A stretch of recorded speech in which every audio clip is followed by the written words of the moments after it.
Dear learners, once again welcome to the course on Human Rights, International Humanitarian and Refugee Law. I am Dr. Shweta Dhaliwal, Faculty, National Law University, Punjab. In this section of the course, we will be dealing with the regional human rights mechanisms and various aspects related to this very important topic. The title of this particular lecture is Need for Regional Mechanisms of Human Rights. Let us begin with this very interesting and multidimensional section of this course. If you check the website of the Office of High Commissioner of Human Rights, you will find compelling details of how much the United Nations or the UN is supportive of regional human rights mechanisms all over the world.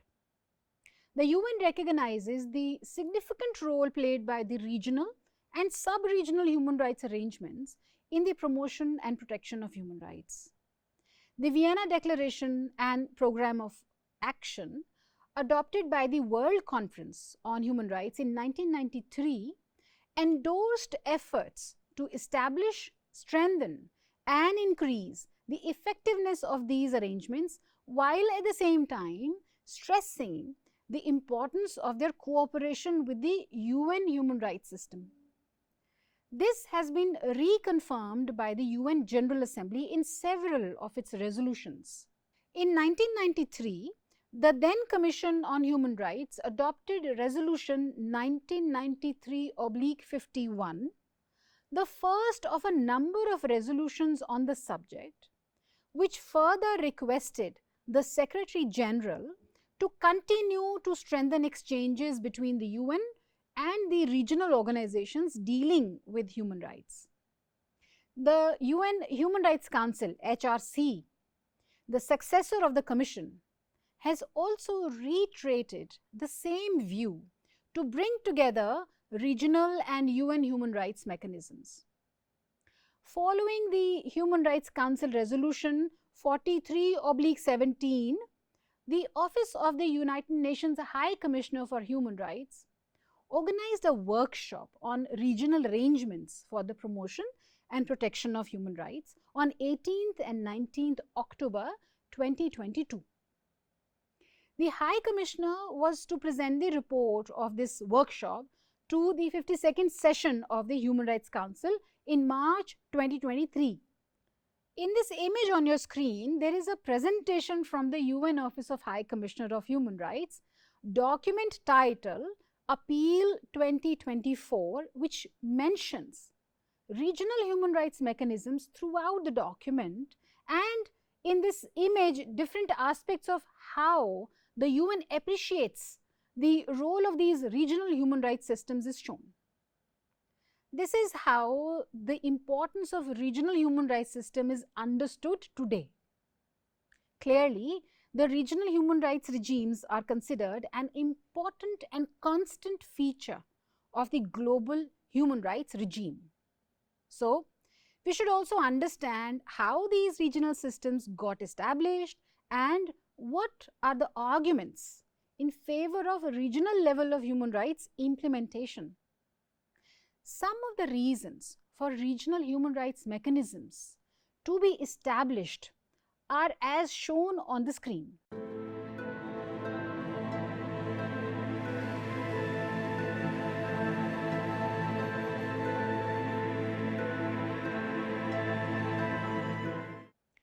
As we can see, there are several factors responsible for the emergence of regional mechanisms for human rights monitoring. One of the reasons, according to several scholars, was the territorial proximity of the states. The territorial closeness was thought to be more suitable to keep a vigil over human rights conditions at a regional level, which is not possible under the international mechanism, as it would require more time and funds. Also, in the case of international accountability, political issues like sovereignty become a big hurdle. As another reason, it was also considered wiser to give more human rights responsibility to members of a region to avoid any foreign interference in the name of ideology, etc., etc. In addition to the above mentioned reasons, later there grew a wave of new ideas in favor of regional human rights mechanisms, for example, cultural relativism, which emphasized that human rights can be adopted as per the cultural values and may vary in nature and scope. This view questioned the true universal nature of human rights and asked if universalism was even desirable in case of such a sensitive issue like human rights. Then there was an argument differentiating between the first and the second generation of human rights, which projected that civil and political rights are the foremost focus of human rights as they are individualistic in nature, whereas the second generation human rights are of economic, social and cultural nature, which are second priority as they are dependent on the first generation of human rights. However, the debate emerged over this convenient divide, which said that the nature of a given society would decide the priority of one kind of human rights over the other. Hence, respective societies of a region may adopt their own set of human rights with the scope defined as per their own culture. Also, there were several criticisms of the international regime of human rights under the UN for being too weak. This was mainly due to a strong view that the UN is dominated by the Western countries and has remained ineffective in addressing most human rights issues. Lastly, in the time when the UN was promoting human rights as an international universal value, the mutual distrust between the Western countries as well as between the developed and the underdeveloped countries, between colonial countries and the capitalist world was at its peak. Therefore, human rights were also looked at with a great deal of doubt. We can say that all these ideas supported the establishment of regional human rights systems. Let us discuss these regional initiatives in detail. In the wake of self-redemption, the world awakened to the importance of human dignity and human rights after the Second World War. The UN came up with the Universal Declaration on Human Rights, UDHR, in the year 1948 and had plans to make the implementation of human rights enforceable by way of human rights treaties. Eleanor Roosevelt, the First Lady of the United States of America from 1933 to 1945, was appointed in 1946 as a delegate to the United Nations General Assembly by the United States President Harry S. Truman. She served as the first chairperson of the Commission on Human Rights and played an instrumental role in drafting the Universal Declaration of Human Rights. In 1968, she was posthumously awarded the United Nations Human Rights Prize also. There were a number of women leaders from around the world working for the UDHR, as you can see in this image. India was proudly represented by Ms. Hansa Mehta. Small details like this are important to get the interest of a learner like you beyond the idea of just finishing a course for attending just a lecture. Hope you all agree with me with this. I would like to read a quote from Eleanor, which you can see on your screens as well. To my mind, she had such a vision that this quote justifies the idea of regional human rights arrangements. When she says that human rights should matter in small places near to homes of the people, so that every man, woman and child can get their rights protected in their immediate environments. That is the reason as to why we should have regional level of human rights. This was the time of World War and threat to life and liberty. However, taking lessons from the atrocities of the Second World War, the world witnessed unparalleled development in the international human rights law.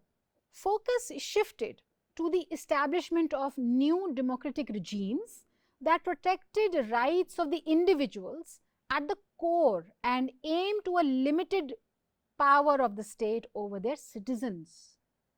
And in tune with this democratic view, it was ultimately reflected in the global regime of human rights as well. We will come to this point a little later in this lecture. Sure. Okay. The creation of UN was also to mainly check that such world wars do not happen again and how to shift the focus of the world affairs from wars to people and their welfare. That is why in the UN Charter itself, human rights run like a golden thread. We have already discussed in this lecture and previous lectures about this whole design of Human Rights Charter. The United Nations Charter declares promotion and protection of human rights as one of the goals of the United Nations, followed by the Universal Declaration of Human Rights. Please note that UDHR was a non-binding document since it was just a declaration. The UN planned for legally binding human rights treaties such as the International Covenant on Civil and Political Rights and the International Covenant on Economic, Social and Cultural Rights, which were adopted in 1966. And it was seen as an effort towards the international human rights regime being set up by the UN. You know that these human rights documents, along with their protocols, are known as International Bill of Human Rights. What is noteworthy here is that as long as the UN was to adopt a non-binding document of human rights like the UDHR, the member states were unanimous. However, when the UN began to work on the idea of binding human rights treaties like the ICCPR and ICESCR, there were several roadblocks and challenges. This was primarily due to some reasons. Firstly, the political divide of the world at the time portrayed these human rights instruments as capitalist or communist in nature. Secondly, the heightened sense of sovereignty and a global understanding of absolute power of the state did not allow the leaders to impose an accountability of human rights upon themselves. Thirdly, the narrative of international human rights was not yet developed as law, and there was an apprehension over its nature and future, which led the states not to commit to human rights. All these apprehensions led to delayed time in adoption of human rights treaties, which were adopted in 1966 and were enforced a decade later in 1976. All these reasons led to promoting regionalization of human rights. However, the regional consciousness towards human rights was more strong and dedicated to effective protection of human rights, probably because regional organizations felt the loss caused due to wars more closely and were held more directly responsible for the welfare and protection of their people, just like Eleanor Roosevelt said in one of our quotes that we just referred to. At the same time, the regions like Europe and the America began to gradually move towards having their own regional human rights systems. Fortunately, the regional developments proved to be faster. In May 1948, the Organization of American States, OAS, held its 9th International Conference of American States and proclaimed the American Declaration of the Rights and Duties of Man, which was a step in the direction of establishing a regional human rights mechanism. Hence, the American Regional Declaration of Human Rights preceded the Declaration of United Nations, the UDHR, by a few months. In the same month, that is in May 1948, in Europe, the Congress of the European Movement met in The Hague and called for proposals for a European Charter of Human Rights.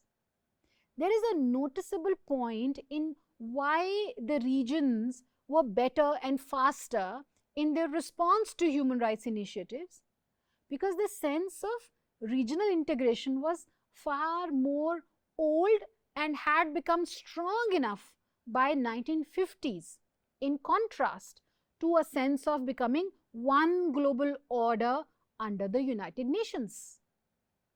The regional efforts were very well backed up by a strong sense of regionalism and well-defined mutual interests of member states of the region. A very important idea played an important role behind this strong sense of regional setup of human rights, and that is cultural relativism. Let us try to understand this popular idea.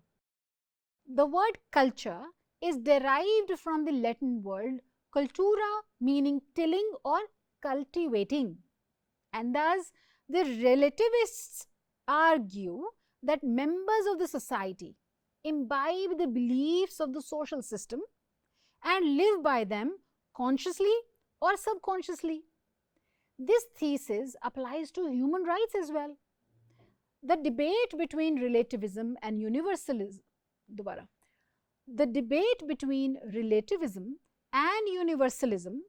vis-a-vis human rights is not new. It has always been there since the human rights movement started. Almost all the major human rights instruments were questioned for their universal and relativist character.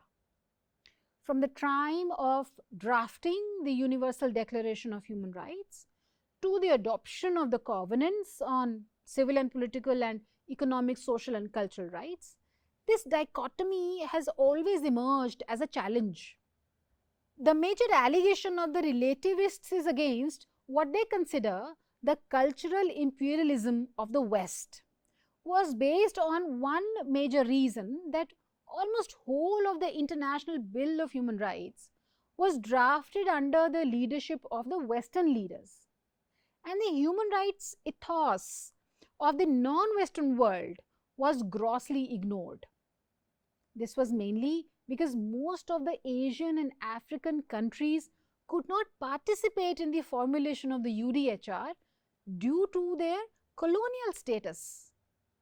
Other relativist scholars have also concluded that the reason why human rights violations are still rampant all over the world is that these rights are alien to the cultures of some societies. They reflect the lack of cultural legitimacy in the international standard of human rights. The aftermath of world wars also gave rise to regional consciousness and cultural awareness. For example, a group of 12 Asian countries projected the universal discourses on human rights as an ethnocentric expression of the hegemonic Western culture. This was also reflected in the Bangkok Declaration 1993, which was signed by Singapore, Malaysia, Taiwan and China. These countries considered the dominant conception of human rights to be inimical to the Confucian culture of their societies, while the former is said to emphasize the claims of the individual against the community. The latter is seen as stressing individuals' duty towards the community. It is further argued that the Asian culture of rights accords much greater importance to the provisions of socio-economic entitlements than to civil and political liberties, which further strengthened the idea that the Asian understanding of human rights certainly has a different approach. Considering these regional narratives and developments related to human rights as positive ones, the United Nations, through an ad hoc study group, considered creating and promoting regional human rights regimes on its own. However, ultimately, the UN study group concluded that the member states themselves bore the responsibility for forming regional human rights systems in 1977 via the Resolution 32/127. The UN General Assembly asked the states, those were not belonging to any regional human rights regimes, to consider agreements with a view to the establishment within their respective regions of suitable regional machinery for the promotion and protection of human rights. Shortly after the UN resolution of the year 1977 in Africa, in 1979, the Assembly of Heads of States and Government, AHSG, of the Organization of African Unity, OAU, called on the Secretary General of the OAU to draft an African Charter on Human and People's Rights. In 1981, another regional mechanism was added to the existing two mechanisms, and that was the African mechanism. In 2008, the League of Arab States, or LAS, also established the Arab mechanism of human rights. Therefore, today we have 4 human rights mechanisms working at regional level for the promotion and protection of human rights. The establishment of regional human rights systems has filled the gap between the United Nations and the state level human rights institutions, and has developed a well-organized pyramid-like structure of global human rights monitoring. It also serves the decentralization of human rights regime in the spirit of democracy. It is important to mention here that the emergence of regional human rights mechanisms should not be seen as a breakaway from the universal human rights approach. The issue is not regionalism versus universalism. It is instead regionalism within universalism. As this development has not only been acknowledged but also been promoted by the UN. Role of regional arrangements in the promotion and protection of human rights has often been supported by the argument that in a region, governments are more likely to be influenced by actions and representation of their neighbors. As Leary has been quoted in Hidetisho Hashimoto's work, The Prospects for a Regional Human Rights Mechanisms in East Asia, says that the most effective human rights implementation systems are regional arrangements because governments are more likely to agree to regional machinery for supervision where culture, legal and intellectual traditions are similar. Well, that should be all for this lecture, and we will be discussing regional human rights mechanisms in separate dedicated lectures in this very course. Till then, take care and bye for now.